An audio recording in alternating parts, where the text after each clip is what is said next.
morning, everyone. I hope your day is going well. If you clicked on this video, you probably know who Indiana Jones is. The original 3 movies have cemented themselves as fairly timeless classics, films that remain beloved even though it's been decades since their inception. Unfortunately, the same cannot be said for the movie's sequels. I don't think it's a hot take to say that people didn't like Crystal Skull. People have had 16 years to rip on it and the weird decisions it made. I don't think it's exactly news that people didn't like the introduction of aliens. Sorry, the introduction of interdimensional beings. What are they, spacemen? Interdimensional beings, in point of fact. There's been plenty of time to talk about that movie. Instead, I'm going to be talking about the most recent movie in the franchise, Indiana Jones and the Dial of Destiny.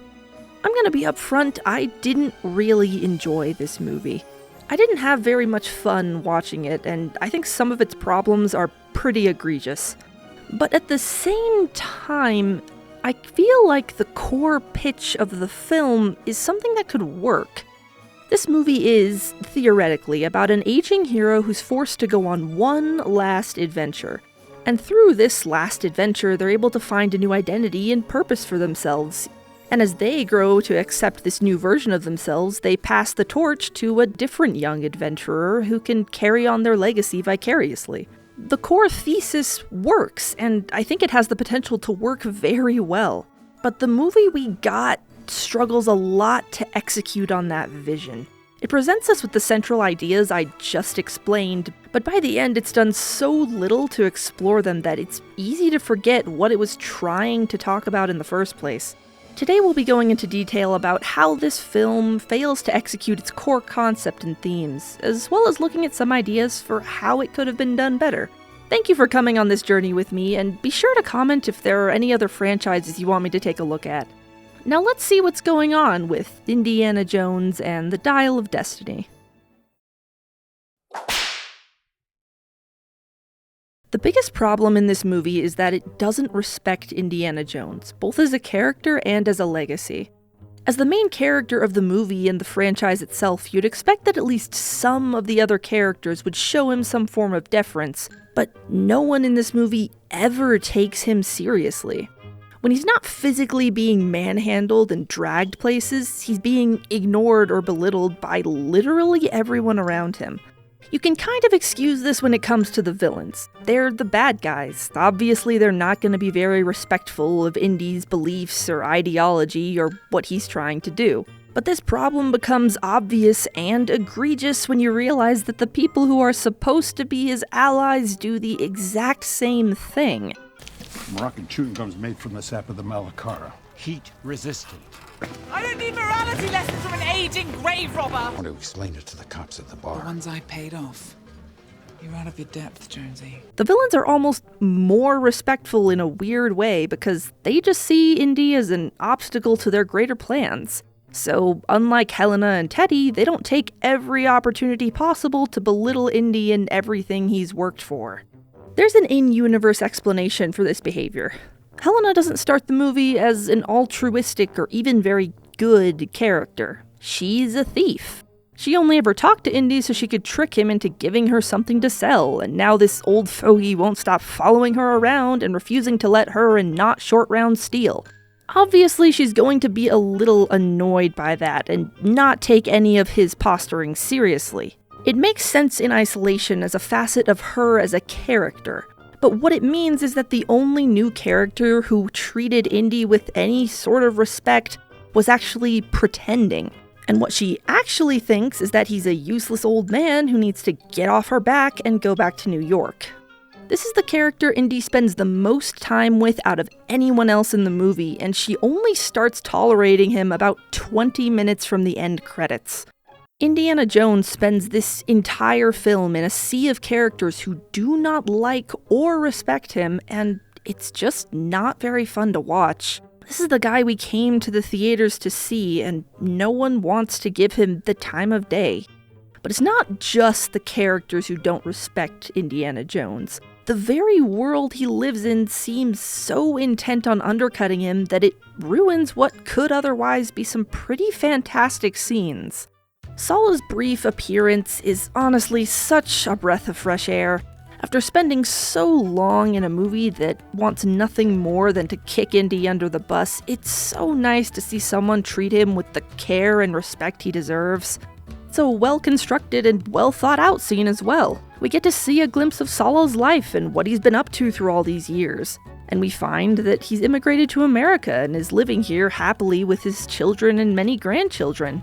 Sala is as sweet and helpful as he ever was, doing his best to help his friend get out of the trouble he's found himself in. When he offers to go with Indy to complete this one last adventure, the speech he gives is earnest and heartfelt. We can tell as an audience that the connection between these characters has stayed strong even though it's been many years and the world has changed around them. This send-off at the airport could have been a perfect way to prime us for the nostalgic adventure ahead, but unfortunately, at the very last moment, the movie decides to ruin it. Give 'em hell, Indiana Jones!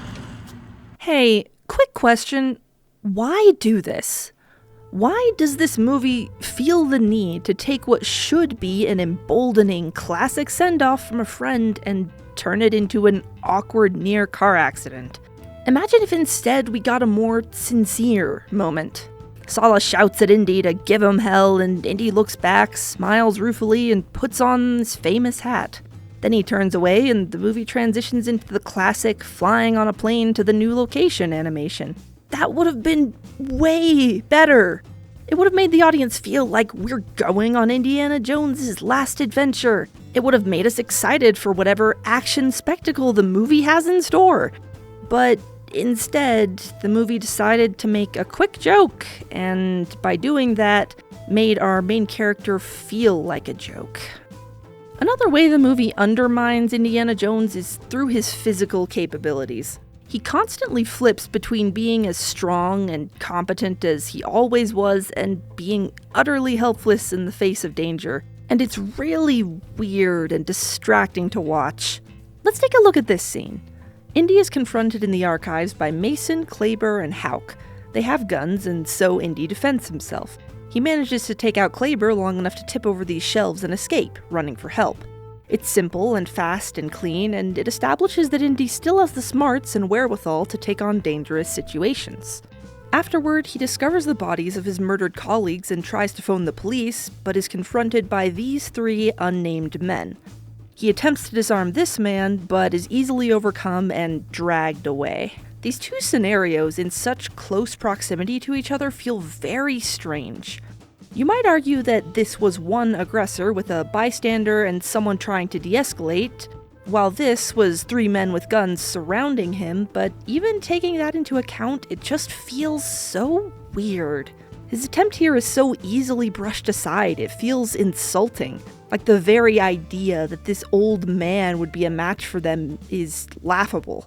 It would almost have been better if he didn't fight at all, just assessed that he was outmatched and went with them quietly.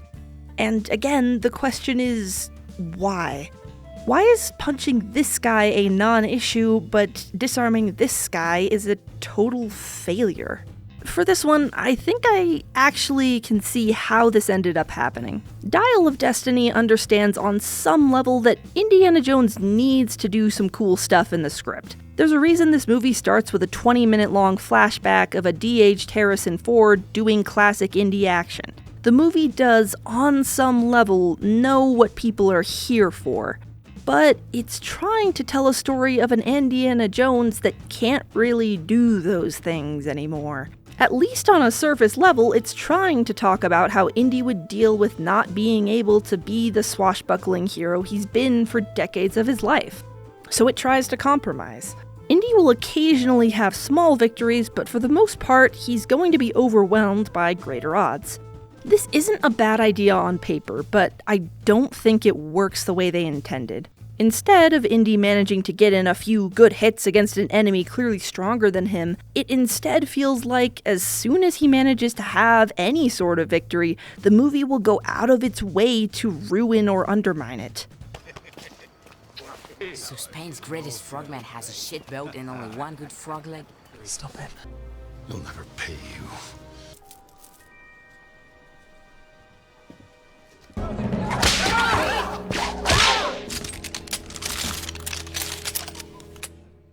Just like Helena treating Indy poorly, some of these scenes technically work in isolation. Some of them are funny and reminiscent of old moments we remember from other movies. Some of them make sense for the characters that have been established by the movie. But when you put everything together, it makes for a world where any time Indy tries to take a stance or do something heroic, everyone and everything around him comes together to say, "No, you don't get to do that. Sit down and shut up."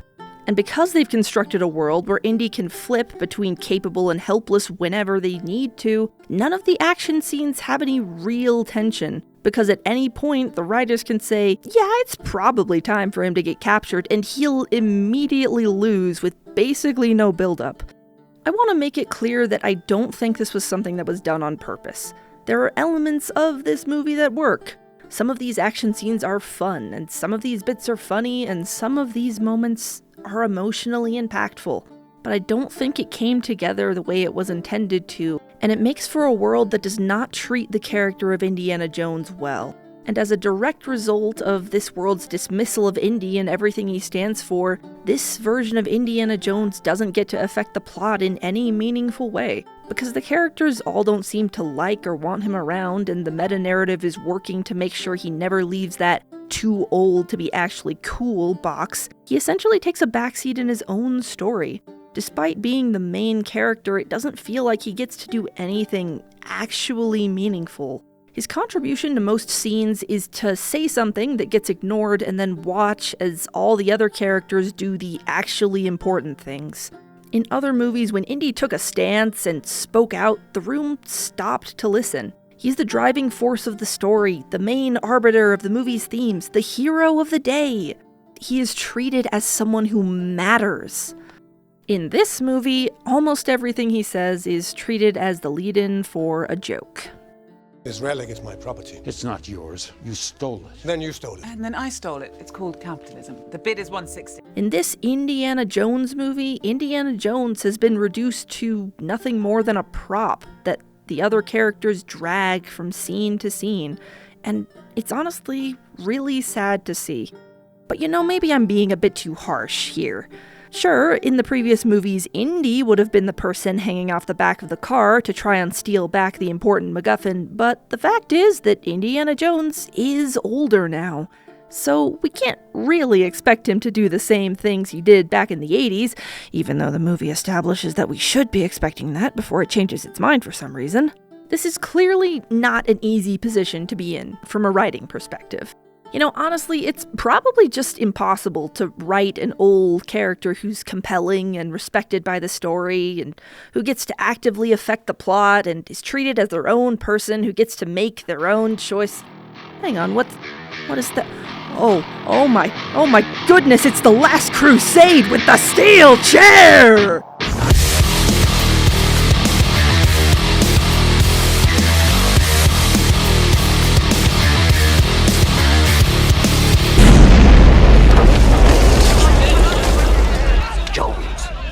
Dr. Henry Jones Sr. is Indiana Jones's father. He's introduced in Indiana Jones and the Last Crusade, and he rules. He's stubborn, funny, charming, and so much fun to watch. And most importantly, he's not treated like a prop the other characters bring with them because his name is in the title. Dr. Jones is an active and important part of the story from the very beginning.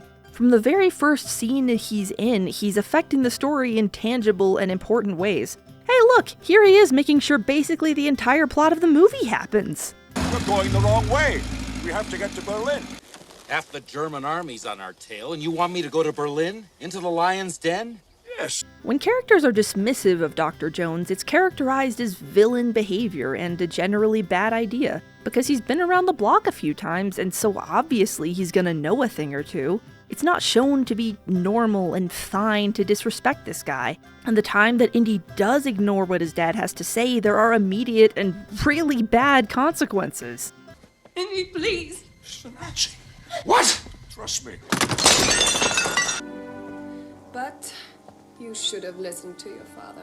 It's also important to note that Dr. Jones isn't an action hero. He gets some pretty good hits in sometimes, but fighting isn't the point of his character. He's a historian, a researcher, an archaeologist. It wouldn't make sense for him to suddenly pull out a sword and become a ninja or something. He has his own way of dealing with problems that's unique and different from the other characters, and it works because the story treats him with dignity, and the other characters acknowledge him as being capable and valuable in his own right. I suddenly remembered my Charlemagne.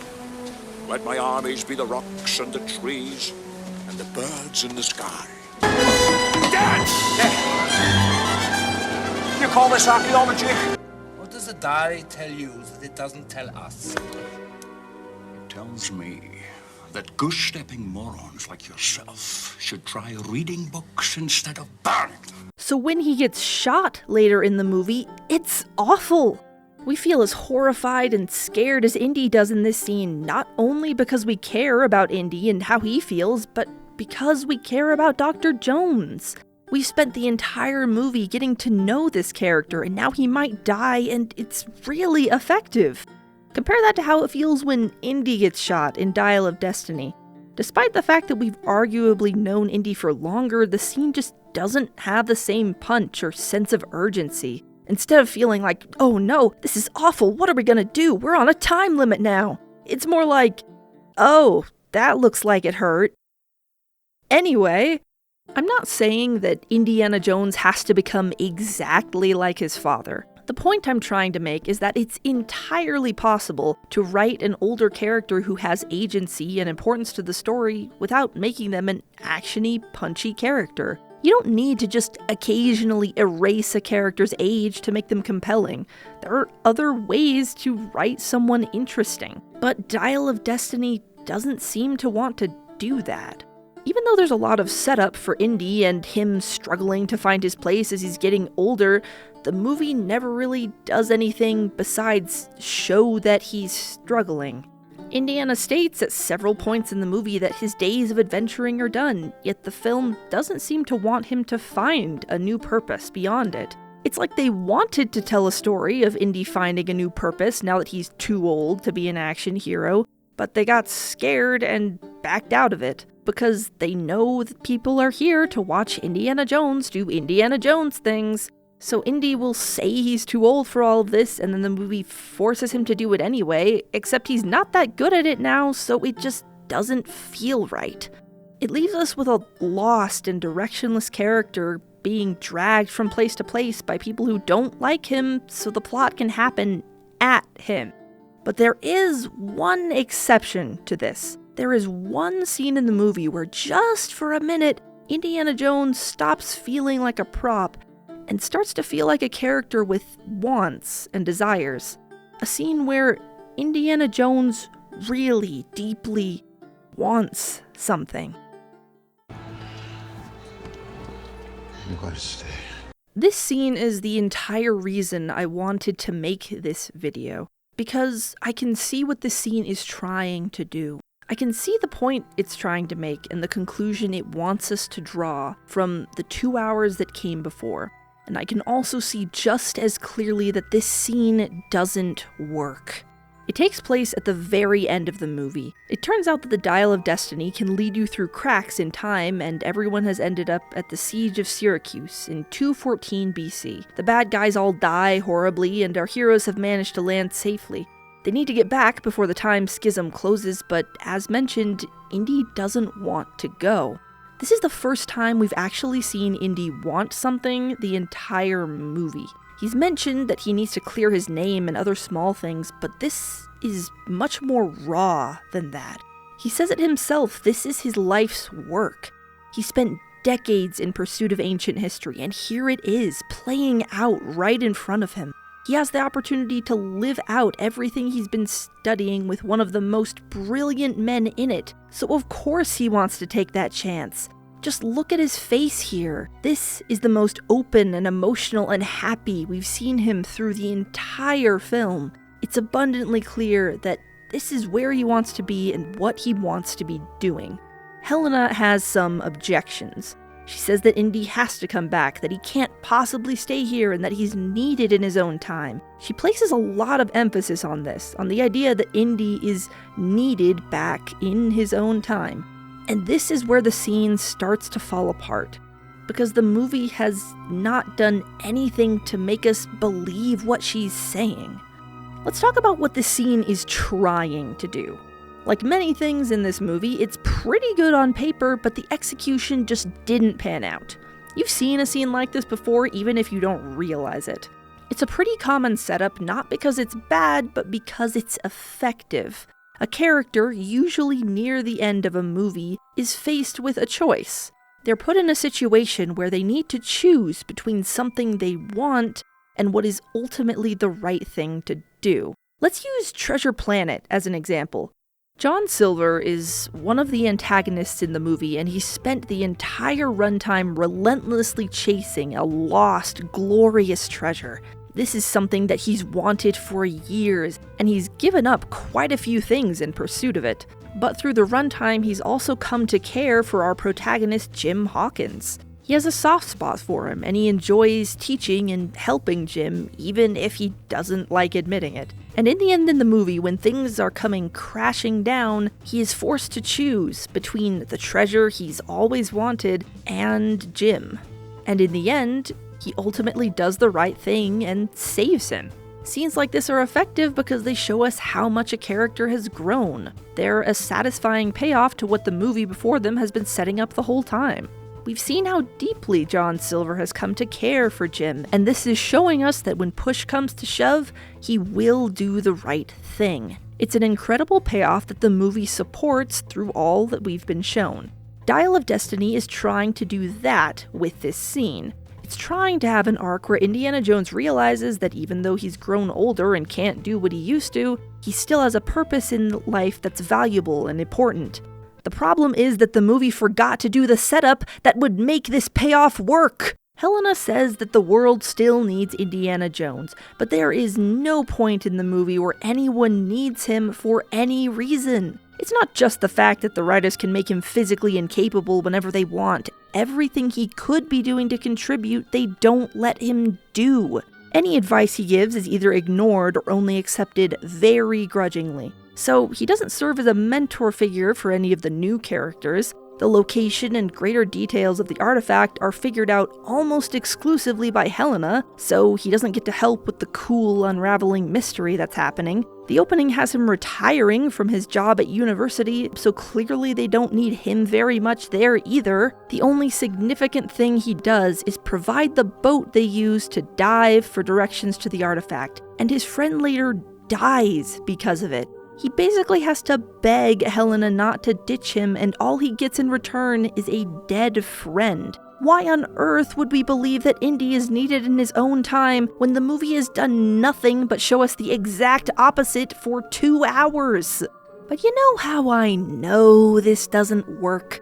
How I know that no one in the audience would believe that Indy would ever go back to his old life? Because the movie doesn't believe it. The movie knows that it wouldn't make any sense for Indy to choose to go back to his time, so it doesn't give him a choice. Instead, this happens. I need to do this. Me too.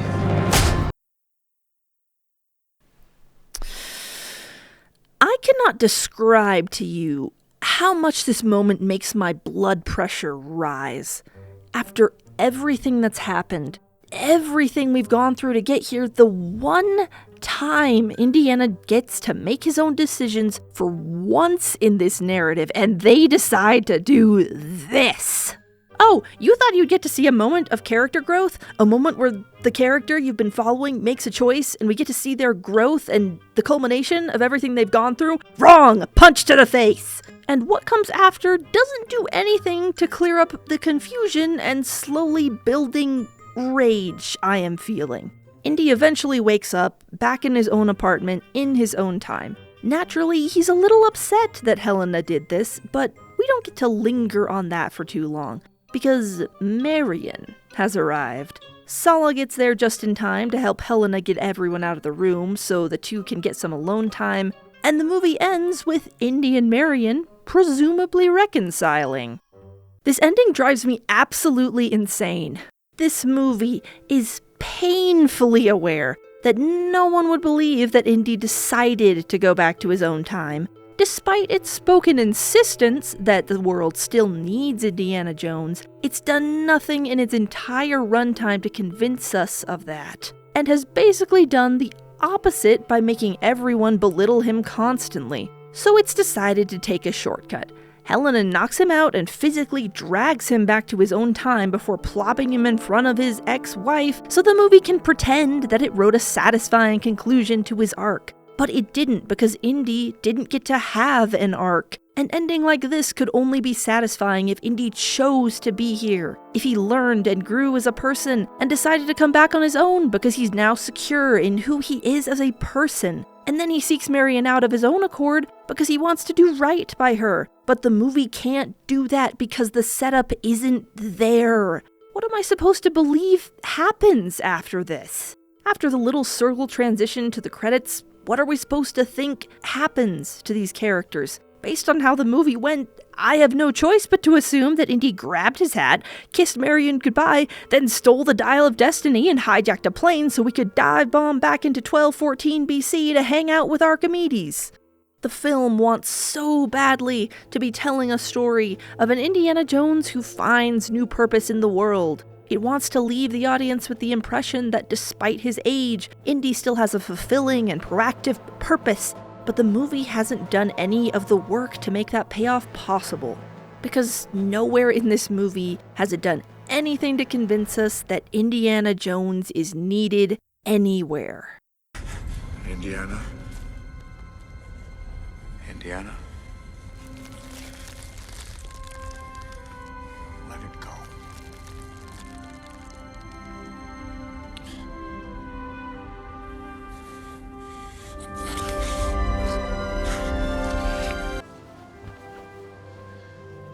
I need to do this.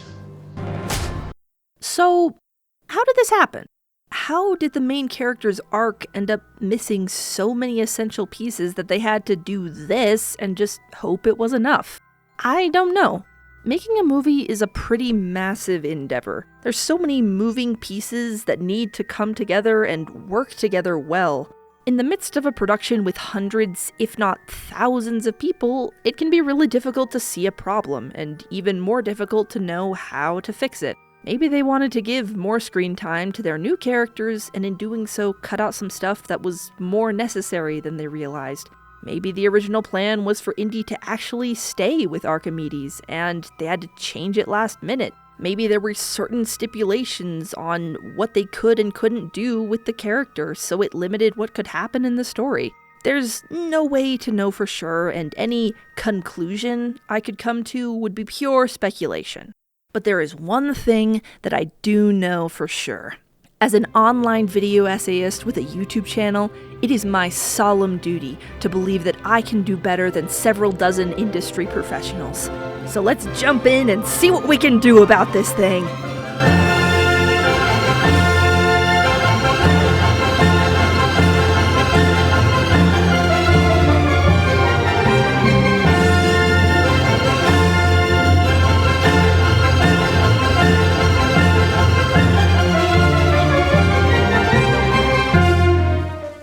Makes no sense. Compels me, though. I'm not going to be trying to rebuild this movie from the ground up. It already has a lot of the pieces to make a complete and satisfying story, so instead we're going to focus on giving it the rest of the pieces. Starting with Indiana Jones and his unrealized character arc. I think Indy should have become something of a mentor/guy in the chair for Helena. It's easy to forget since the movies focus almost exclusively on his travels, but when he's not out doing archaeology, teaching is his job. It's clearly something he likes doing, and it's been an important facet of his character from the very beginning. Kingdom of the Crystal Skull especially leaned into this, showing that as Indy got older, this was the direction his character was intended to go in. He's talking about the Nazca lines. What are those? Hold on here. Geoglyphs. I just had a question on Hargrove's normative culture model. Read Ver Gordon Child on diffusionism. What is it, quicksand? No, it's a dry sand pit. I'm sinking, Quicksand but I'm is a calm. mix of sand, mud, and water. Oh, for Pete's sake, Jones, we're not in school. The classroom scenes would also be an effective way of showing his character growth. At the start when he's teaching, it's boring and dull because Indy has become disillusioned with his life and what he used to value. You can tell that he can't muster the energy to care about what he's teaching. But at the end, we could have another classroom scene. Everyone is just waiting since the professor abruptly left for some reason and he's supposed to get back today. And when Indy eventually does arrive, it's different. He's enthusiastic and alive in a way that his students haven't ever seen before. He's regained the passion and drive he used to have for archaeology and discovery, and he's able to get the class engaged and curious in a way that he wasn't able to before. It would be abundantly clear through this scene that he's found a new appreciation for his work and he's prepared to start actually enjoying this new stage of life he's in.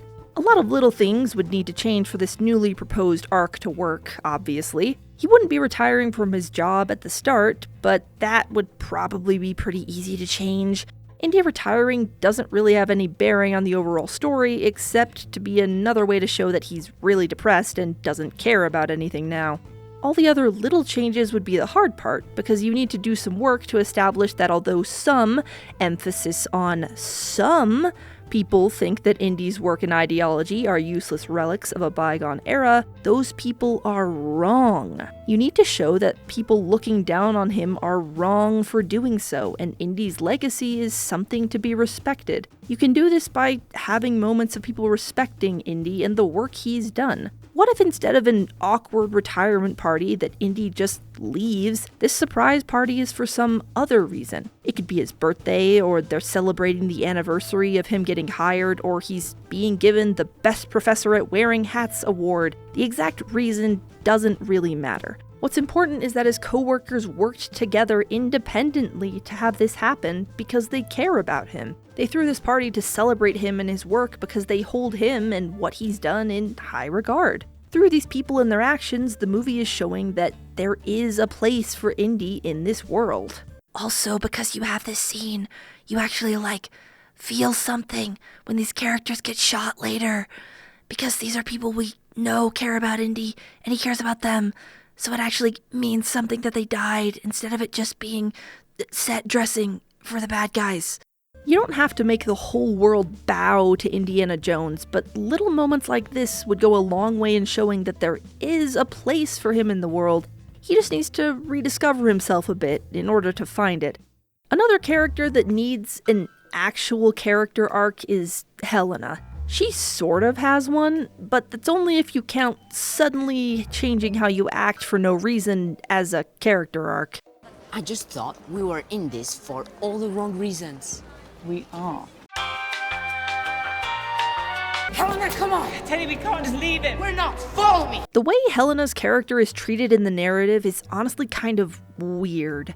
As I said, she technically has an arc, but that arc seems to just be that she cares about her godfather now. She doesn't seem to learn any lessons or grow as a person in any way. Her actions of stealing these artifacts are broadly framed as bad, but the movie doesn't make any effort to actually have her face consequences for what she does. Just like with Indy, I have to assume that after the credits roll, she goes right back to thieving and swindling and running from her mafia ex-fiancé. There's nothing in the movie to imply otherwise, so I guess the only difference is that she occasionally calls to make sure Indy hasn't fallen down the stairs. So let's try something. Let's start her out in a little bit of a different place, character-wise. This new version of Helena would be similar to the old one in a lot of ways. She's capable and spunky and kind of a know-it-all. She's become very good at what she does, which is stealing and selling ancient artifacts, and she knows it. But this version of Helena is reckless. Helena is fairly reckless in the original movie too, but in this version it actually matters. She's a brilliant and very capable person, but she doesn't think things through. She doesn't consider how her actions will affect the people around her. Contrast this with Indiana Jones. He has had a lifetime to learn that his actions have consequences. He has lived and lost so much, and so he understands on a deeply personal level that what you do matters. People get hurt when you're reckless, and Indy has had decades to take that lesson to heart. Helena isn't there yet. not by a long shot. She hasn't had that moment yet, the moment where she's confronted with the fact that people are in danger and getting hurt because of what she's doing. She's a thief. She's never had to face the aftermath of what she does. She just drops off whatever she stole, collects a paycheck, and never has to think about it again. It's easy for her to ignore the repercussions when it's just her against the world. Traveling with Indiana Jones and his ironclad morals forces her to reevaluate. Is this really how she wants to be living her life? And on a more practical level, he shows her that she has been lucky so far, and you can't rely on that to keep you safe in this line of work. Indy is vastly more experienced in this field of study. Helena might notice the spike traps in the walls, but it's Indy that would think to bring a counterweight for the final artifact. He teaches her that despite her brilliance, she doesn't know everything, and she can't do it all herself. Further expanding on this new Helena, let's look at her actual motivation for stealing these artifacts. In the original movie, it's once again a little weird and unclear. It seems like it's just something she does, but also she might be in debt to the Mafia. She makes an offhand jab at one point about not having any good role models in her life, which could be the start of something, but doesn't really go anywhere. This Helena has a chip on her shoulder because her father, who she cared deeply for, became so enamored with an ancient artifact that he couldn't even take care of her anymore. And when he died, her godfather never showed up to take care of her either, and she has no idea why. Through the years, she's come to accept the idea that he cared too much about his adventures around the globe to bother with her. Because apparently the broken old trinkets of people who've been dead for thousands of years were more important than she ever was. She doesn't see archaeology as the discovery and preservation of history. She sees it as an ego contest between rich old people with nothing better to do. All this talk about preserving history and it belongs in a museum rings bitter and hollow to her. Because how could you possibly care more about these dusty old things than your own daughter? Why did she matter less than they did? In a way, this makes her a darker version of Indy, who had some similar feelings of resentment toward his father for prioritizing archaeology over their relationship. What you taught me was that I was less important to you than people who'd been dead for 500 years in another country. Once he learns more about why Helena does this, Indy is then able to show her why these things are important and worth caring about. As he's rediscovering his love and passion for archaeology, Helena is being shown the wonder of it for the first time, and she slowly comes to appreciate how important these artifacts are to the culture and people they come from. There's one more person that needs an arc in this new story, and it's Teddy. Despite being there nearly as much as Helena is, he doesn't get much of a chance to be his own person. I called him not short round earlier because that's basically what he is. So let's give him a little something. His arc is pretty simple comparatively, but it's still very important. Teddy is afraid that Helena will eventually leave him behind. He clearly doesn't have anyone in his life who cares about him, so he does his best to be useful for Helena so she'll keep him around. Helena's the type of character to jokingly say, "That's why I keep you around," after Teddy helps her with something, which is playful ribbing to her, but definitely wouldn't feel that way to this version of Teddy. As Helena begins to drift away from their thieving ways, he gets more and more worried that she'll leave him behind.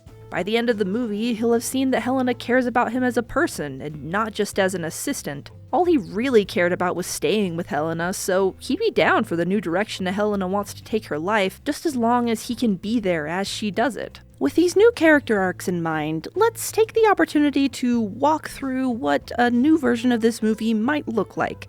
I'd also like to take this opportunity to remind my audience that I am not a trained voice actor. I'm going to be acting out some of the following scenes, and a lot of these characters have accents.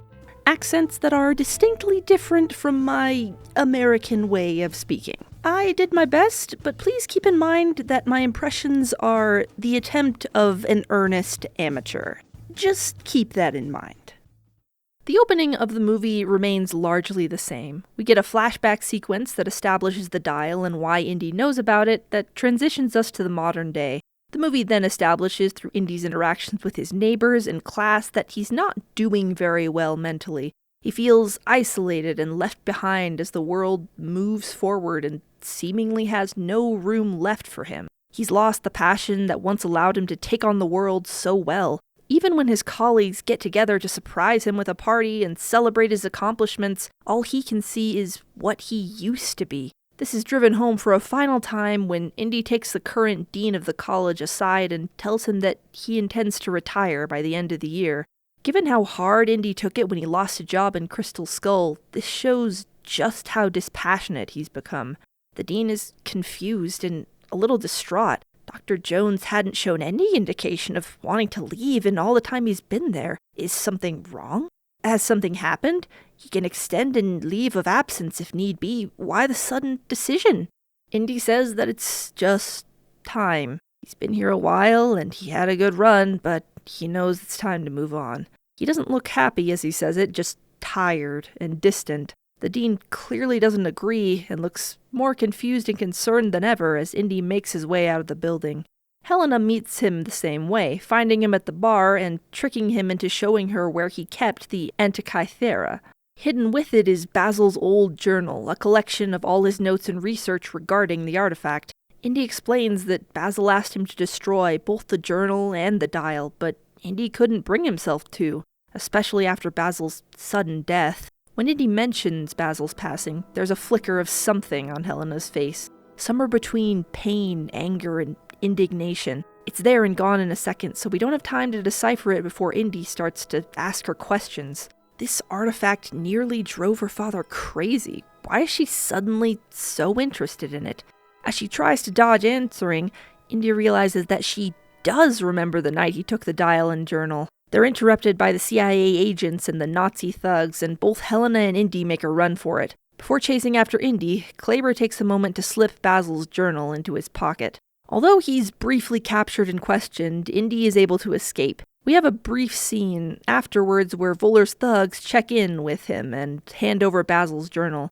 They still need to find Helena and get the dial, but Voller is intrigued by the journal and immediately starts reading it.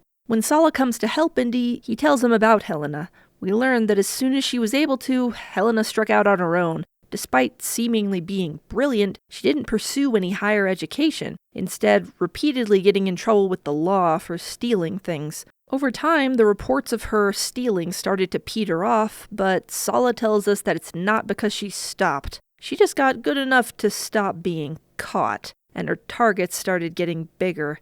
As the leads the authorities had dried up, her reputation on the black market only grew. According to his friends in the area, she's become known as someone who sells ancient antiquities, and if you need something stolen for you, well, she can do that too. For a price, of course. The news is obviously worrying for Indy, and it sheds some light on Helena's earlier behavior. He decides to set out to clear his name, but he also internally wants to talk to Helena, to see if he can figure out what exactly happened to take her down this path. The goodbye at the airport would be mostly the same, with just a few minor changes in dialogue. Sala offers to go with him, but Indy says this isn't an adventure. Those days are long past. Still, even if he isn't going, Sala wants to give his friend a proper send-off. Give him hell, Indiana! Indy gives a rueful, almost sheepish wave before entering the building. Afterward, he looks back to watch Sala drive away. After a moment, he looks in the prepared bag and takes out the classic hat. Strengthened by the knowledge that his friend is supporting him, Indy puts it on, while the first part of the theme we all know and love plays in the background.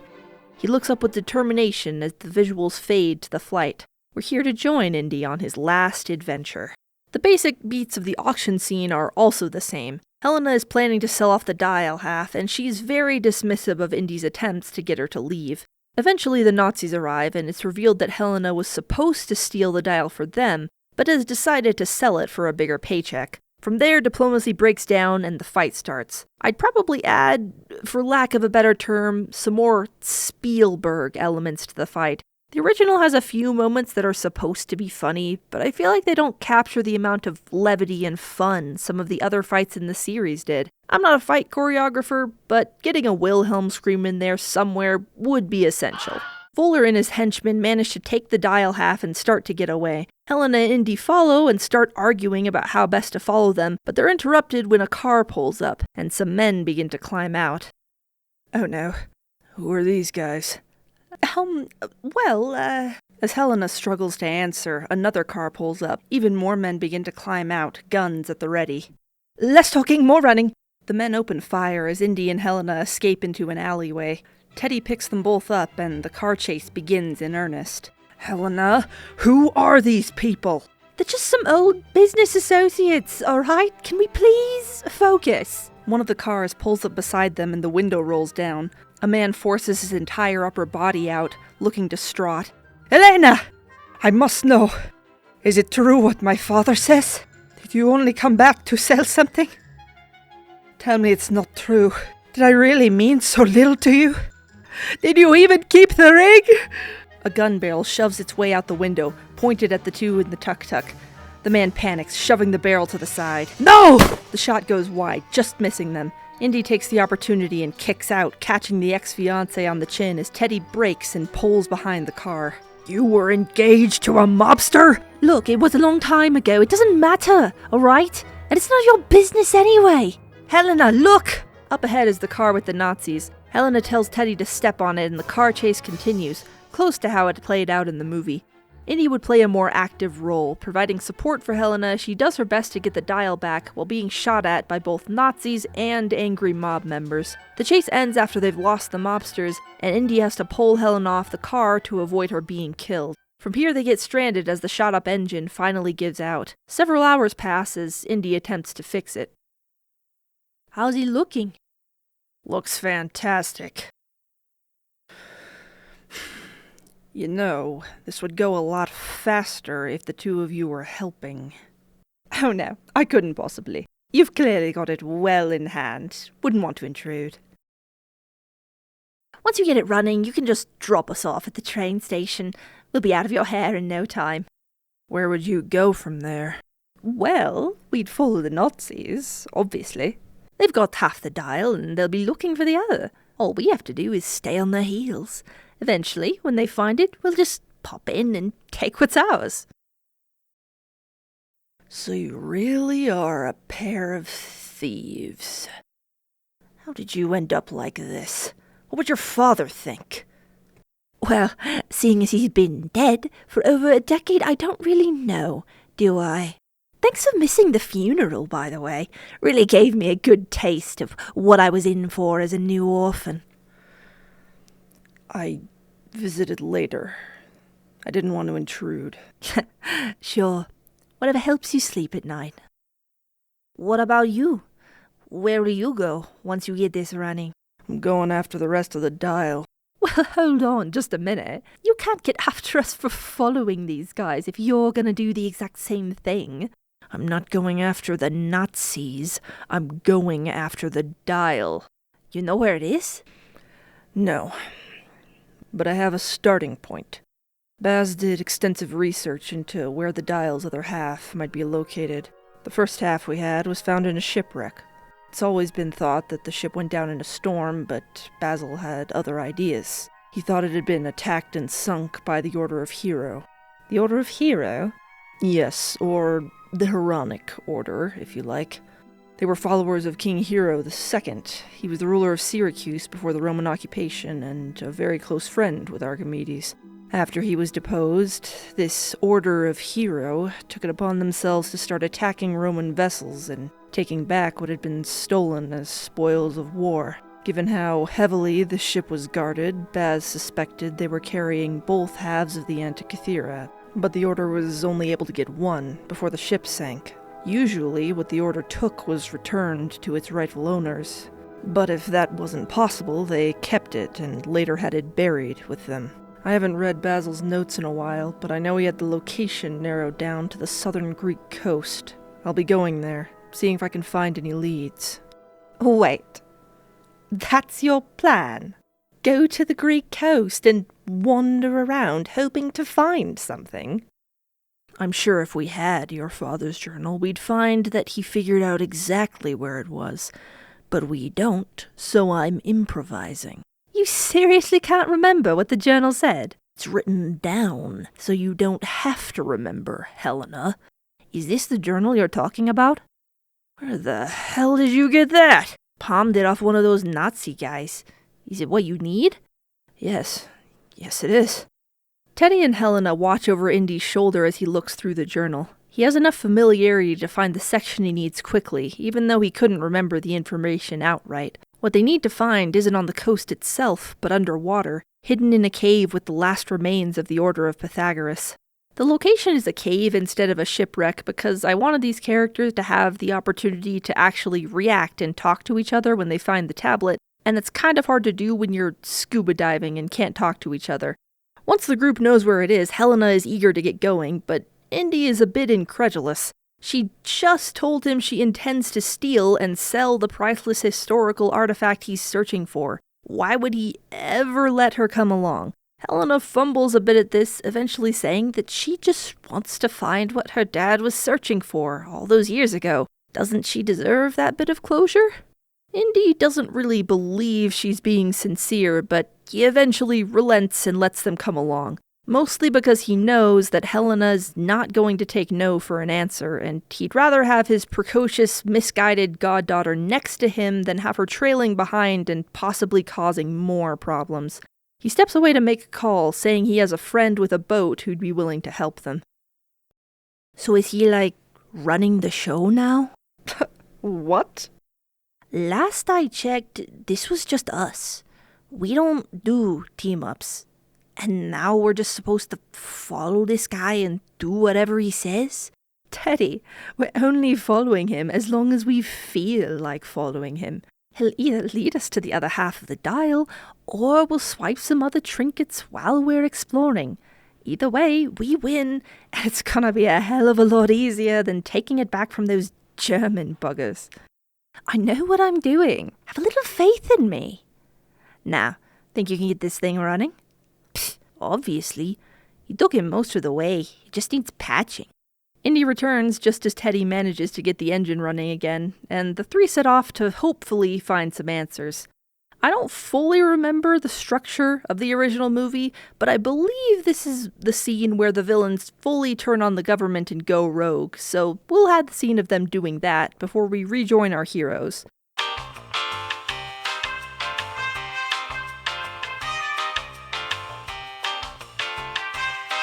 When Indy and Ronaldo reunite, they greet each other warmly, despite the time that has passed. Thanks for coming on such short notice. Of course, my friend. You will always find help with me. Who are the two you are traveling with? Pair of freeloaders. Keep an eye on any loose change. They have sticky fingers. I see. You always keep such pleasant company. Come on. You can tell me about them once we're both drunk enough for it. Several hours pass on the ship as Indy and Ronaldo catch up. Ronaldo doesn't think there's any reason to worry about the Nazis coming here, and Indy thinks he's not lucky enough for things to go smoothly. As the two climb back onto the deck, Helena is demonstrating a card trick. Indy doesn't seem to appreciate it as much as the rest of the crew, and Ronaldo takes that as a cue to give them some alone time to talk. The silence is awkward, broken only by Helena shuffling her cards. Indy eventually breaks it. Did your father ever mention any dates to you? Sorry? Baz wrote me letters over the years. Some near the end got pretty nonsensical. They'd just be the same dates over and over. He has those same dates in the journal. Ring any bells? Dad didn't talk about his work with me. I mean, he did before, but after the dial it was just ramblings. Why? Just trying to be prepared. Come on, don't tell me you actually believe this stuff. A little superstition I can understand, but time travel? Be serious. I've been around for a while, Wombat, and at a certain point it doesn't matter what you believe. There are things in this world that can't be explained, not by anything natural. In this line of work, your job is to find context, figure out what the truth is in the legend. But sometimes there is no logical explanation, and you just have to live with that. Right. Or You keep trying to figure it out, and you keep trying, and eventually you just go crazy and forget all about all the other important things in your life. Helena has fumbled with the cards, causing several of them to fall onto the deck. She swears quietly to herself and bends to pick them up. The silence is louder than ever. Basil loved you, Helena, more than anything. He had a funny way of showing it. The Antikythera worried him. He wanted to make a better world for you, a safer world. I didn't need a better world. I needed my dad. Sometimes people get so lost in the past, they miss what's going on right in front of them. I know it might not have felt like it, but you were always the most important thing to him. Always. Get some rest. We have a lot to do tomorrow. What would you do? Let's say you could go back in time. Anywhere. What would you do? Visit the Library of Alexandria? Figure out if Homer was a real person? I'd stop my son from enlisting. Oh. You remind me of him, you know? Yeah? Brash, arrogant, too smart for your own good. Always getting into places you don't belong. Sounds like we get along. Did he enlist to impress you? No. He enlisted to piss me off. I wanted him to go to college, make something more out of his life. I should have just let him be, but I couldn't let the idea go. So one day he told me that if I want him gone so bad, he'd get gone. How would you have stopped him? I'd tell him he was going to die. I'd tell him that his mother would find no end to her grief, and that his father would be helpless to console her, and eventually would put an end to their marriage. I'm sorry. After that, I knew I wasn't fit to take care of someone, much less raise them. When I got the call about Basil, I made all the arrangements, paid for the funeral, made sure it was something he'd like, something to remember him well. But you didn't go. I couldn't. I knew if I went, I'd see his daughter. And if I saw her, I wouldn't be able to stop myself from taking her in. It was better for me to stay away, let her grow up without me there. Not sure if his daughter would agree with you on that. No, I wouldn't expect her to. I'm sorry, Helena. I'm sorry you had to go through so much on your own. Not much we can do about it now, is there? No, guess not. You should talk to her. Trust me, that ship has sailed. Do you know that for sure? Good night, Helena. Helena watches him go, before finally putting the cards down to scrub her face with her hands. She looks tired and conflicted. The next morning, the two prepare to take the dive. There's a small scene of Helena looking for some alcohol that reveals that the ship is stocked with dynamite, and Ronaldo and Teddy have a brief conversation where Ronaldo finds out Teddy can't swim. He explains to Teddy that swimming is easy. You just need to reach and pull. Teddy isn't convinced, but he listens politely anyway. Once underwater, Helena and Indy are able to find the cave entrance pretty easily. Upon entering and going up, they realize that the cave isn't just full of water, but opens into an underwater air pocket. Indy is able to make a makeshift torch, and the two head further in. The cave itself is unremarkable at first, but as they keep going, it's clear that the place is anything but ordinary. The walls they pass are full of intricate carvings that weave and thread together, creating a collection of murals that bleed into one another as they walk. Helena can't help but be in awe of the place. The The walls have veins of metal that allow the carvings to glint and shimmer in the torchlight, creating a feeling of wonder and serenity that's unlike anything we've seen so far. Enjoying the scenery? What can I say? I like shiny things. How long do you think this took? Years. You can see on the wall there, that's where the original cave stopped. All the rest of this was carved out by hand. Wow. The Heronic Order didn't mess around. It's their history. Everything is carved here. Their victories, their losses, what they believed in. Everything they thought was worth preserving is here on the walls. Why here, though? This place is meant to be secret. Why go to the trouble if no one will ever see it?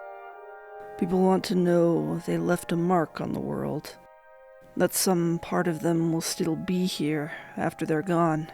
Much of this work is accidental. Someone throws away a broken pot, and through some twist of luck, it manages to last 1,000 years. But sometimes we get lucky in a different way. We find some place like this, a place that someone, long ago, created, because there was some part of their home or themselves that they wanted to last forever. And because they cared enough about it, we have the opportunity to see the world the way they did. We get the chance to learn something about people that no longer exist. The two have continued walking while they talk, but they have to stop when they turn a corner and see the path blocked by rocks. Did this part of the tunnel collapse? No, I don't think so. Indy looks at the fallen rocks, then holds the torch high as he looks up. There's a clearly cut hole in the ceiling where the rocks used to be held. This used to be a trap before someone set it off. Stay close. They manage to get past and are eventually met with what used to be a doorway. At one point, it might have been a set of doors, kept closed for centuries with a complex stone lock. All that remains is a pile of broken rubble shoved to the side, leaving nothing but a hole with jagged edges. Through the doorway is a large chamber with 8 graves arranged in a circle. All of them have been desecrated, their stone coffins broken open and bodies pulled out. What few bones are left have been scattered across the floor, along with torn pieces of clothing that have clearly been picked through several times. There's a hollowness to the chamber, like all the wonder and care that went into it has been scraped out and discarded. What happened here? Looters.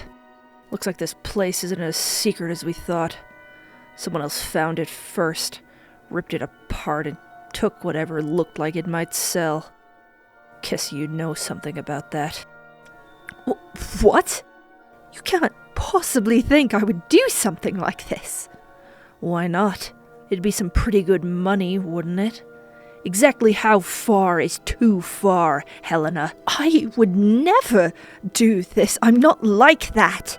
I don't break things apart and desecrate graves. I'm a professional. I get in, I take what I need, I get out. I'm efficient. I do not disturb what I don't need to. This is not what I do. Sure. Whatever helps you sleep at night. Indy starts to do a circuit of the room, picking through various piles of rubble. Helena watches him, unsure of what to do. Look, I'm sorry this is what we found. Someone got here first and took what we wanted, and now who knows where it is. It happens like that sometimes. Let's get back to the ship. We can figure something out from there. Indy? He's come to a stop, sifting through a particularly dusty pile. Almost hidden underneath is a slab with writing on it. Funny thing about looters. They always seem to miss the important things. What is it? A riddle. One that'll hopefully lead us to the dial half. I thought the dial was here. It was possible it was here. Seems it was just a burial site for the Order, with a very important map inside. Come on, we need to get back. Helena is the first to surface, and at first glance, nothing seems amiss. But it quickly becomes clear that something has gone very wrong. Somehow they've been found, with Teddy and Ronaldo being held hostage and the other crew members shot dead. Voller. Dr. Jones, how good of you to join us. How the hell do you find us? And where are your sponsors? When I found Dr. Shaw's journal missing, I thought you might be headed this way.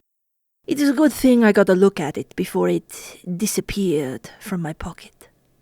In the background, unnoticed by anyone but Helena, Teddy stiffens.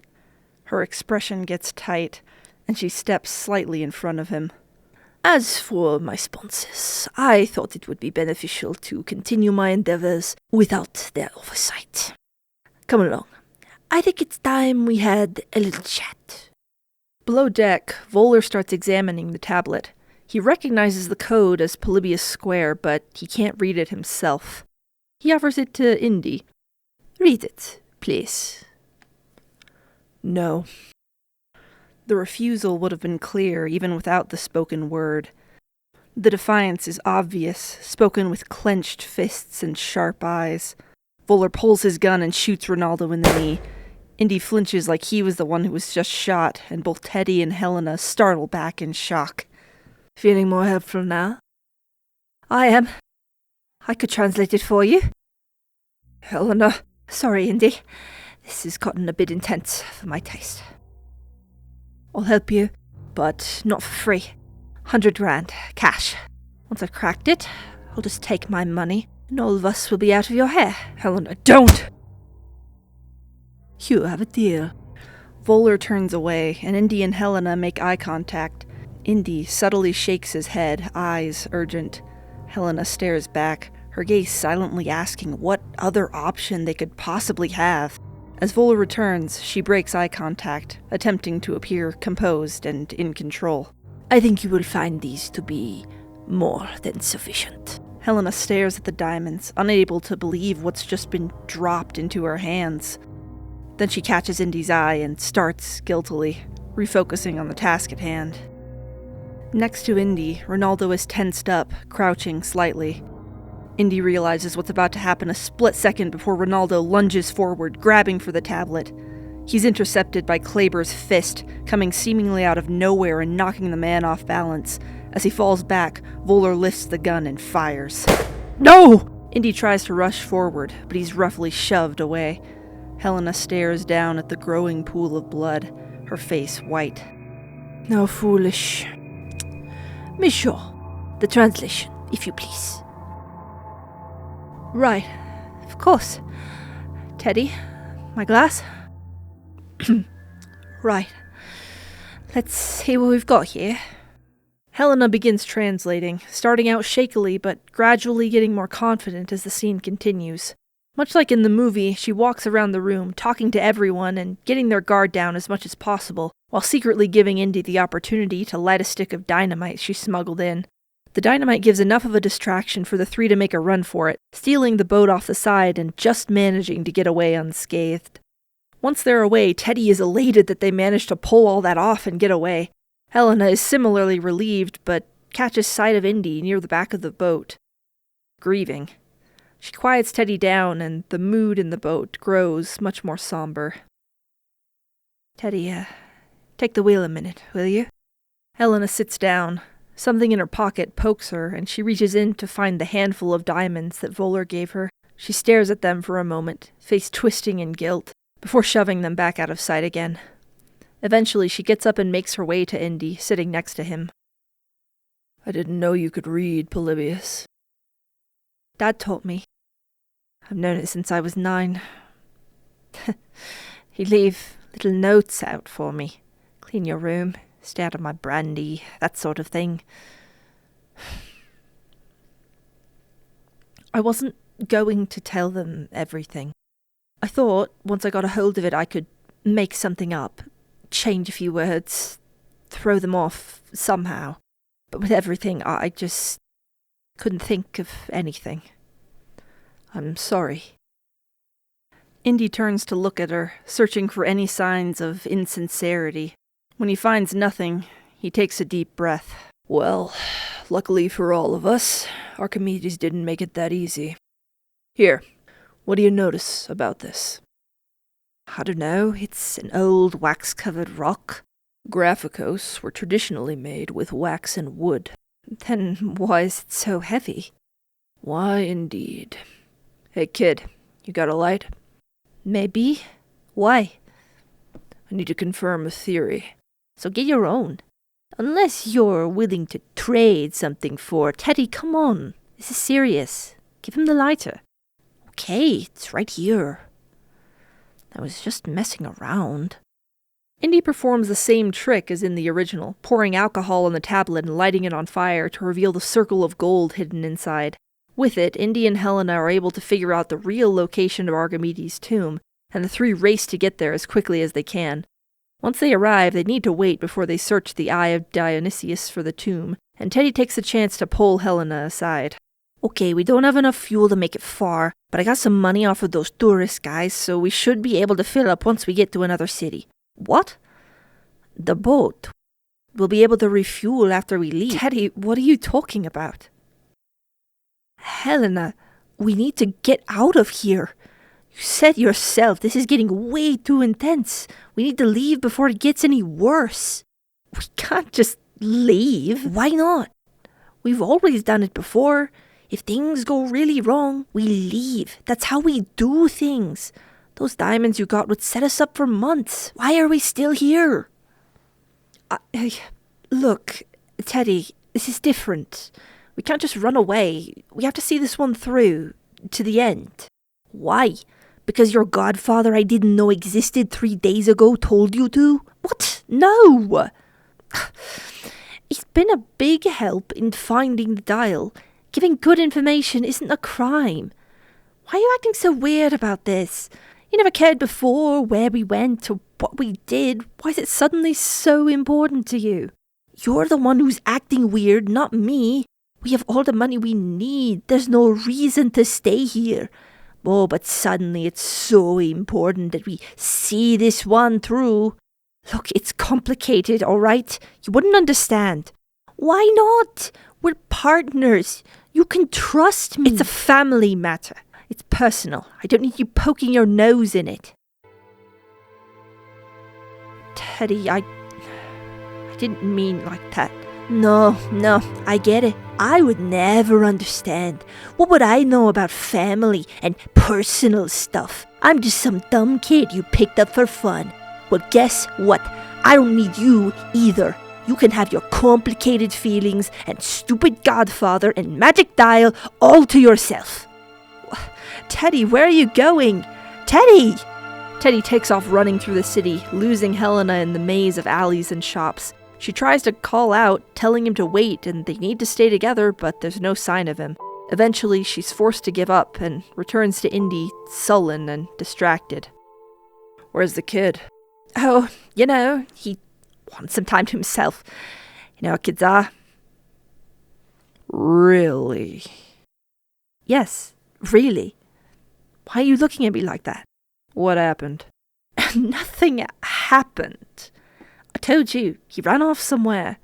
He'll be back soon. It's nothing to worry about. Right. Nothing to worry about. Exactly. It's all fine. Mm-hmm. Indy leans back against the wall, casual and waiting, pulling his hat down over his face like he's about to take a nap.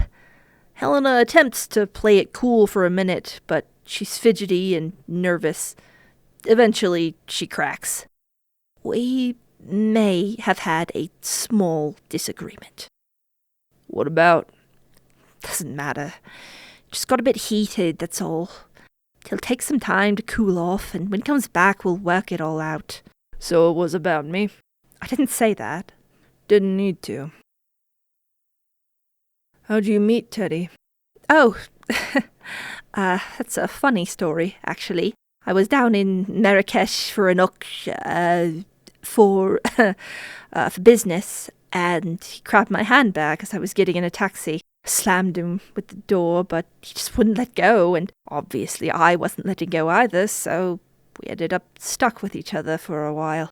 Ran into some trouble with the locals and ended up working together. We made a good team, and well, we've been traveling together ever since. I'm sure his parents were thrilled. I don't think he has any.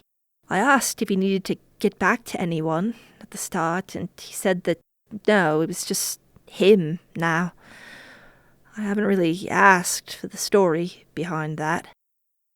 So you're all he's got, and now I've come along and upset the balance. What are you saying? I'm saying you need to go talk to him. Tell him where he stands with you, and be direct about it. He probably needs to hear it. Indy, I can guarantee that he does not want to see me right now. Humor me. You might be surprised how willing he is to listen. The two have a slight stare down. Helena is incredulous and unsure, while Indy remains steady and patient. Eventually, Helena looks away and walks off, resigned determination on her face as she goes to find Teddy. Teddy has been wandering the streets, slowly. He looks dejected and lost as he struggles to figure out where to go from here. Eventually, he makes his way to the docks, and as he's looking out over the sea, his eyes sharpen. Ronaldo's boat is there, and Voller himself steps out onto the bottom steps. Teddy turns to run, but he's intercepted, and although he puts up a fight, he's easily overcome. Helena arrives just in time to see him kidnapped and rushes back to tell Indy what happened. The two of them are able to steal a vehicle and quickly start heading for the year of Dionysus. Helena wants to go after the Nazis directly to find Teddy, but Indy has played this game before. Going in immediately with just a big weapon isn't enough. Voller would still have all the advantage, and if Teddy talks and the Nazis get the Antikythera first, then there's no reason to keep any of them alive. If they can manage to get to the dial before everyone else, they'd have some actual leverage, and a much better chance of getting Teddy back unharmed. Helena doesn't like it, but she can see the logic in the plan. What if you're wrong, though? What if we're already too late? Then we make sure they pay for it. Helena and Indy arrive at the site and are able to sneak in. After they manage to find the secret entrance that leads to the tomb, they'd face some traps. There's sort of a trap in the original movie where the room they're in is full of methane, but given that the gas is invisible and they just occasionally cough, it's honestly kind of lackluster. This version would have some actual classic booby traps. The idea of using water displacement is pretty cool, so I'd probably do some twist on that, with the room they're in sealing and the walls closing in, so they have to figure out a correct sequence to change different water levels and open the trapdoor before they're crushed. It'd be a good opportunity to reference Archimedes' screw, and a lot of Archimedes' other inventions involve pulley systems and manipulating weight, so that could make for some pretty cool and innovative traps as well. Eventually, the two are able to make it through. Behind them, Voller and his crew are making their way. Teddy has already tried to escape once and is handcuffed to Hauk because of it. As the two are crossing the bridge, Teddy looks down at the rushing water and remembers his conversation with Ronaldo. Just reach and pull. What? Teddy snatches the keys, and in the following scuffle, the rope bridge breaks. While Teddy didn't necessarily plan for it, this was clearly a possibility he expected, as he shoved the keys in his mouth as soon as he got them. The two are quickly swept away, and Voller tells everyone else to continue without them. Teddy manages to get his cuffs loose and lock Hauk to the underwater grate. Using Ronaldo's reach and pull technique, he's able to make his way to shore and start sneaking after the Nazis. Helena and Indy have found the actual tomb at this point, and after carefully avoiding the pressure plates on the floor, they're able to open the casket. Thanks to the art on the side and the very modern watch of Archimedes, the two realize that the time travel is real, and Helena's father was right. Before they can escape, though, they're cornered. Helena demands to know where Teddy is when Voller arrives and is pretty horrified when she's told that he fell in the river. She does her best to keep it together, but she's not taking the news of his apparent drowning well. Voller threatens Indy with a gun, demanding that he hand over the dial. When Indy just stares back in defiance, Voller switches the gun to Helena.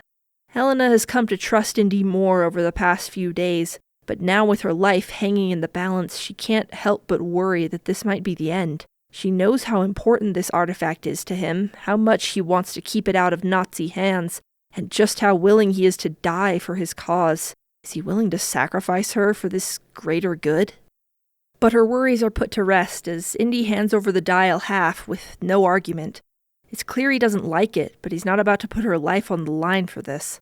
For Indy, this is a foregone conclusion. He might be willing to give up his own life for his work, but he would never risk the life of someone else for it. For Helena, this represents a final, important revelation for her character. As stated, she was starting to trust him more, but this is proof of what he's been telling her shown through his actions. He, and by extension her late father, cared for her deeply, even if they got lost along the way. It would be a tiny moment in the film, barely a second or two, but it's very important to show that Indy easily making the decision to put her first deeply affects Helena. Voller then takes the two pieces, locking them together and completing the device he needs to complete his plans.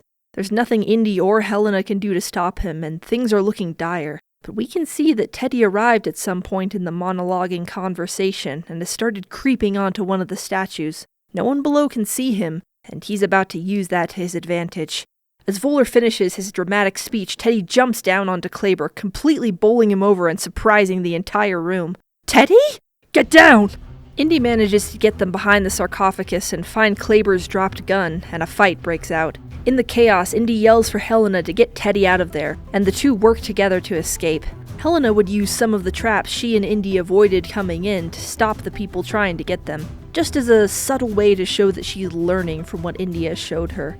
After seeing that they got away, Indy starts to plan his own getaway. By timing both the shots he's taking and when he knows the others will need to reload, he's able to create an opening to make a run for it. But just as it looks like he might make it, a huge form emerges from the dark, grabbing him by the shirt and slamming him into the wall. It's Hauk, face twisted in fury, the remains of the mangled handcuffs still dangling from one wrist. Yeah, in the original movie, Hauk just dies when Teddy locks him to the grate, and I honestly feel like that's a waste. There's a dramatic fight against the big guy in almost every Indiana Jones movie, and it's a shame this movie sets up their big guy for so long, only to have him drown unceremoniously off screen. So in this version, he's managed to break free and rejoin his companions. And before you get on me about how he managed to do that, this man broke someone's neck with basically just his wrists. He can absolutely snap this tiny handcuffs chain. Hauk is obviously extremely unhappy about his water adventure and is fully prepared to take it out on Indy. Voller stops him from outright killing him, but not before Hauk gets some pretty significant hits in, leaving Indy with a bloodied face and almost definitely broken ribs. He's not actively dying, but he's in rough shape, and not in any condition to fight back when Voller and his men drag him away. Teddy and Helena have watched this go down from their hiding place, both looking horrified. Helena because her godfather just got beaten and kidnapped by Nazis, and Teddy because the problem he thought he solved came back bigger and angrier than ever. The two turn to look at each other, Helena's gaze getting wet as it finally sinks in that Teddy is still alive. Helena, what do we...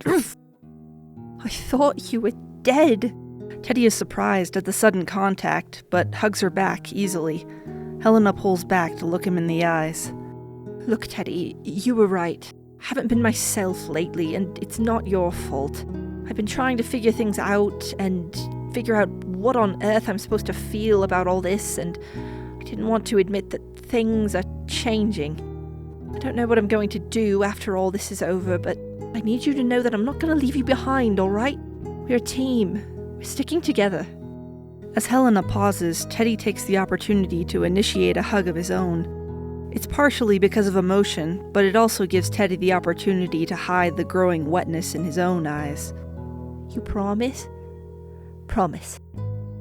Now, are you ready to go save my stupid godfather? Let's do it. When the two get out of the tunnel, the Nazis are driving off, and the car Indy and Helena came in has been sabotaged. They manage to find a motorcycle and give chase anyway. In the van, Indy is managing to look defiant in spite of his injuries, and has started to question what Voller's actual plan is. Voller explains that he thinks he can be a better Hitler than Hitler was, so he is going back in time to replace him and use his future knowledge and super big brain to make sure the Nazis won the war. He'll take pleasure in showing Indy how all his fighting against the Nazis for years has ultimately been futile. Indy tells him that the Nazis will always lose the war, regardless of leadership, because they're a bunch of spineless morons on an ego trip. Even if he can't stop Voller, someone else will. This comment clearly gets under the man's skin, and he ignores Indy for the rest of the drive to the airport. Helena and Teddy arrive as well, and see that Indy is being shuffled onto the plane. Hey, you think you can fly one of those? I don't know how to fly a plane. Always reading all those technical books. Surely they talk about how to fly. Reading a book isn't the same as flying an actual plane. It can't be that hard to figure out. Oh, well, how about you do it then, since you're such an expert? Teddy cuts himself off, and the two duck further down as one of Volar's henchmen walks by. Look, I'm going to try and get on that plane, but in case I can't, we need a backup plan. We don't need expert flying, we just need a way to follow them. All right, I'll see what I can do. As Teddy goes off towards the smaller planes, Helena does her best to figure out what she's going to do. Teddy manages to get the plane started, but unfortunately, it attracts Volar's attention. Volar isn't about to let anything stop him from taking off, so he orders Hauk to go and take care of it. Helena has slowly been creeping forward, trying to get close enough to climb on the plane, but then she sees where Hauk is headed, and the plan goes out the window as she rushes to help Teddy. She manages to distract Hauk, with the only remaining problem being that she now has to survive the 7'2" Nazi trying to kill her. This would be where we get our classic underdog versus the big guy, Indiana Jones fight. It would be reminiscent of the fight in Raiders of the Lost Ark, but with Helena's own flair for it. She can't take a haymaker to the face the way Indy did sometimes in the original movies, and if the filmmakers tried to have her do that, the audience would probably find the fight more scary than entertaining. So instead, Helena focuses on using her agility and the environment to avoid getting hit as much as possible, while striking out to get small hits in where she can. She ducks and weaves, doing her best to keep his attention and avoid getting her head taken off. As she ducks under one particularly strong punch, Hauk's fist crunches into the crate behind it, and he pulls back in pain. Helena shrugs sheepishly at him, which only makes him angrier. A lot like Indy, she's not a match for him in a straight fight, but through her ingenuity and cleverness, she's eventually able to get the upper hand. As she leads him through the airfield, she notices that one of the planes has been propped up for repairs. Helena makes a run for it, Hauk close behind. As Helena runs underneath the aircraft, she turns around and is surprised to see that she's alone.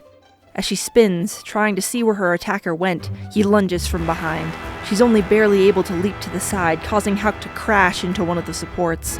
He comes at her with a flurry of swings, and the last one manages to clip her jaw. Helena finally loses balance and falls. Hauk looms over her, ready to end the fight once and for all, when Helena suddenly smirks. She aims a well-placed kick at the already damaged Jack, causing it to start to bend, then buckle. As the plane creaks ominously, Helena rolls to the side, the support failing just as she gets clear and crashing down on him. Helena looks up from the ground, ready for anything. As she watches, a small trickle of blood starts leaking from under the massive aircraft, signaling definitively who has won this fight. Helena slumps back, relieved and exhausted. Teddy cheers for her from within the cockpit of his stolen airplane, and Helena tiredly waves back, before realizing that the Nazi plane has started gaining speed on the runway. She abandons stealth entirely, grabbing the discarded motorcycle and using it to race after the plane. She almost doesn't make it, but she manages to reach the landing gear just as it's lifting off the ground. Teddy watches her go and makes the executive decision to follow. He was meant to be the backup, but he's not about to let her go by herself. He has no idea how he's eventually going to land the plane, but that's a problem for future Teddy to worry about. And although it's a bit rough, he does manage to get the plane off the ground and follow the others through the fissure in time.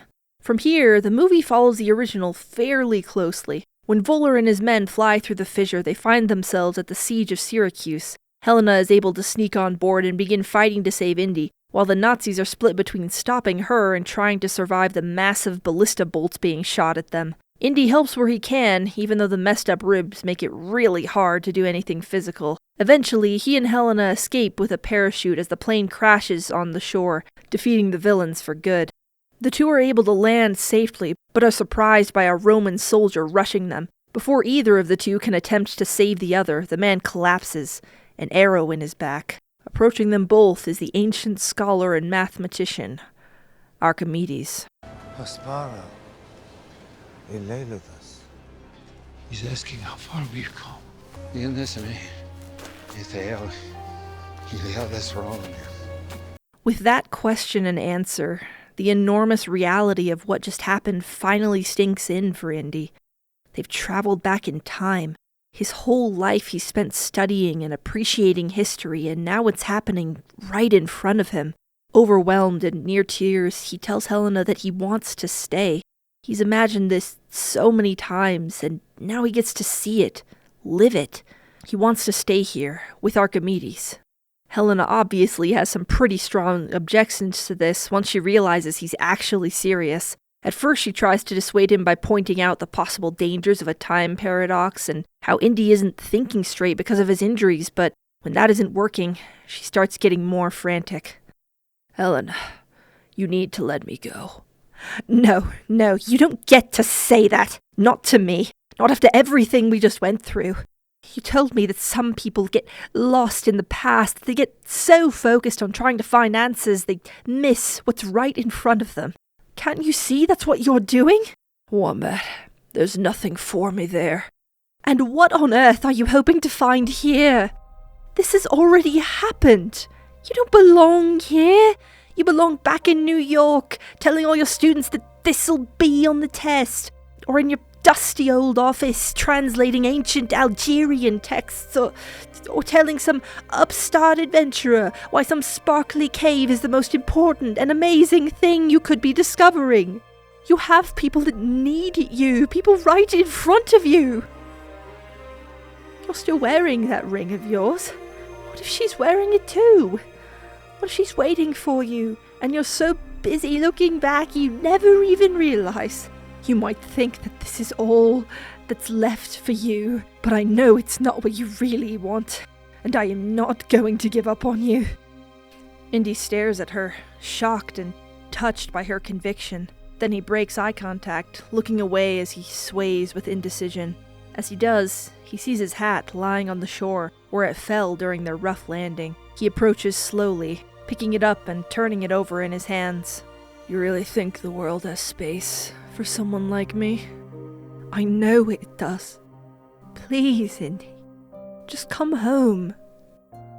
Indy stays with his back turned for a moment, before slowly turning to her, a hopeful rendition of the Indiana Jones theme slowly building in the background. Well then, Helena Shaw, lead the way. The music reaches a high point as Helena breaks into a smile and rushes forward, pulling him into a hug. Indy returns it, before tightly reminding Helena that he has broken ribs.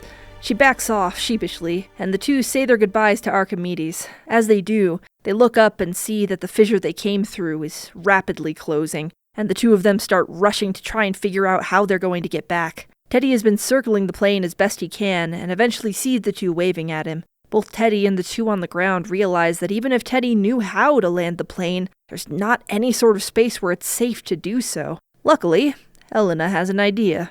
All right, hear me out. Oh no. He can't land, obviously, but he can fly low to the ground. Low enough that maybe what? You expect us to jump on? Well, all right, I don't need the attitude. At least I'm trying to come up with something. All right, fine. How about this? He flies over low, but not that low. And when he gets close enough, we use the whip to climb our way up. Brilliant, that's brilliant! Look what we can do when we put our minds together. Helena turns and starts waving to Teddy in the sky. It takes Teddy some time to figure out what she's telling him to do, and when he does, he's fairly incredulous. But he obediently turns the plane around and comes in for a low pass. All right, I think he got it. Are you ready? Because I'm pretty sure we only have one shot at this. I can't believe this is what we're doing. Hey, you told me to lead the way. No takebacks. As the plane gets closer and lower, the two start running as best they can along the shore. When the plane comes close overhead, it takes Indy a few tries, but he gets a good hook into the plane's landing gear, and although it's extremely painful for Indy, the two of them are able to climb up and make it into the cockpit with Teddy. Oh my goodness, I cannot believe that worked. You alright there, Indy? No. Ugh. Move over, kid. Let someone with experience handle this. You know how to fly? Fly and land. I took the time to learn. Don't worry, old man. When we get back, we'll get you some quality painkillers. You'd better. I'm too old for field work. The scene fades from everyone being alive to some time later. Indy's class has been taught by a substitute up until now, but today Dr. Jones is supposed to be back. Everyone is expecting the same droll, sad man they've had the whole semester, but they're very surprised when Dr. Jones appears in the doorway, energetic and enthusiastic for the class. He tells someone to open the windows, allowing the place to feel alive and full of light for the first time in a while. As he reads over what they were taught in his absence and prepares to start the lesson, one of his students pipes up. Dr. Jones? Where have you been? Oh, I took a trip to Sicily to see the ear of Dionysius. Beautiful country. Had to stay a little longer after I broke some ribs in a bar fight. A wave of confused and interested muttering goes through the class, but quiets just as quickly as Indy dismisses any further questions about his absence and starts the lesson in earnest. It's clear from his demeanor that he's rediscovered his passion and love for archaeology, and his newfound enthusiasm is infectious. As the class concludes, we see Helena approaching from outside, coming in as the students leave. The two exchange pleasantries, with Indy eventually bringing up the future. You're leaving town, then? I think so. I've stolen a lot over the years. It all went to private collectors, some of which are really awful people. I think those artifacts might be more comfortable in their original homes, with the people who made them. It'll take some doing getting them back, but I think it'll be worth it. You know, under the Treaty of the Preservation of Antiquities, an archaeologist is allowed to have an assistant. Traditionally, the assistant and archaeologist travel together, but if there are extenuating circumstances, an assistant can travel on their own as a sort of proxy. What do you say? If you're willing to sign some paperwork and put up with Dr. Jones giving you advice, I think we could open a lot of doors for you. You know, I think I might take you up on that. And wow, would you look at that? We have a setup for future movies where Helena goes on heist adventures to steal back important artifacts and return them to the cultures they were stolen from, all while getting advice from her aging mentor, Indiana Jones. Crazy how that managed to work out. The film would end with Indy going to visit Marion, clearly nervous but determined to try and do right by her. Marion is hesitant and skeptical at first, but when she sees that Indy is being earnest and honest in reaching out, the two are able to have a real conversation and begin working through what happened. During it, Indy looks down and notices something. You're still wearing the ring. Yeah, I guess I am. Looks like both of us have trouble letting go of the past. Doesn't have to be the past. I'm here now. I can see that. I just don't know what's going to happen. Some days feel fine, but others just hurt. Is there anywhere it doesn't hurt? As the scene turns into a reimagining of the classic Where Doesn't It Hurt scene, we go outside to see Helena, who apparently accompanied Indy there. Since she doesn't hear shouting from inside, she assumes it's going well and decides to take her leave. She and Teddy head off to adventures unknown, and the movie ends with the implication that Indy and Marion will fully reconcile and all will be well. And that's how I'd rewrite Indiana Jones and the Dial of Destiny.